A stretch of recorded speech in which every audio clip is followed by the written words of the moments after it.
Omar Mahmood is a Senior Analyst for Somalia from the International Crisis Group, ICG.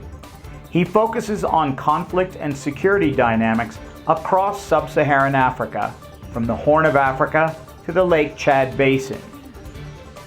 He joins ADNtv's Sofia Salim to talk about the Somali National Elections. Welcome to Africa Digital News Television, Dr. Mahmood. Give us an overview of the situation regarding national elections in Somalia.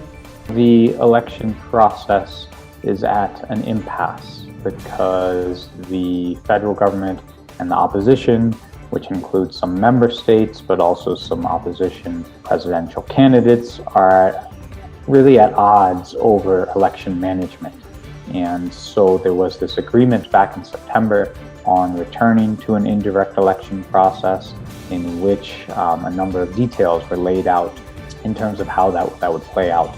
But there's been a few disputes, particularly over the composition of the election committees at both the federal and state level, over the role of Somaliland's election committee within the process, and also over the situation in Gedo, where Jubaland and the federal government have had a bit of a standoff. So there's been unresolved issues on all three of those areas, which has prevented the election process really from moving forward. So we're at an impasse that's quite a bit unknown at this point, how that's going to play out. So what do you think is the likely outcome of this situation?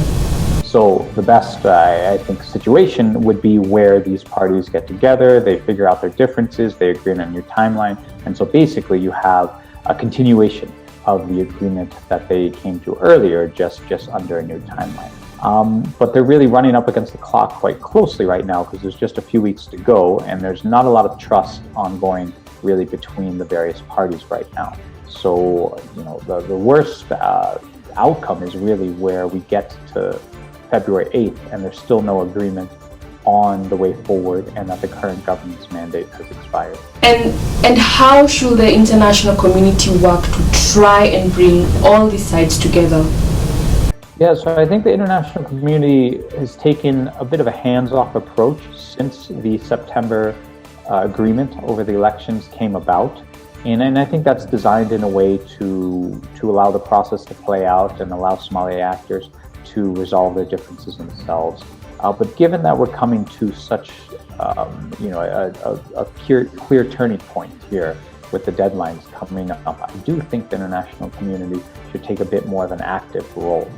We've seen ongoing shuttle diplomacy happening in the past week or so, picking up, but there might be a need to even consider the role of active mediation between the parties, given that there's such pervasive distrust between the federal government and the opposition right now.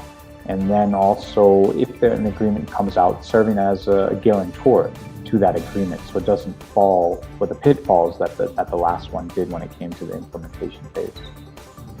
What might happen if the federal government goes ahead with elections in Galmudug, Hirshabelle, Southwest State, Benabir, and the Somaliland representatives and Jubaland and Puntland opt out?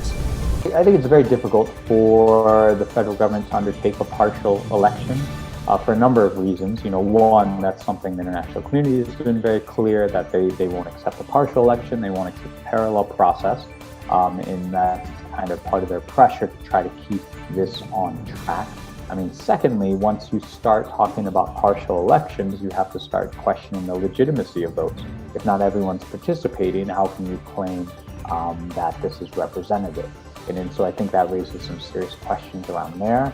And thirdly, even some of those, federal member states where the government seeks to start a partial election, they're also caught in a bit of a bind because there's local constituencies and communities that don't want to start the election until the process is a bit more consensus-based, and so it puts those pressure on that leadership as well.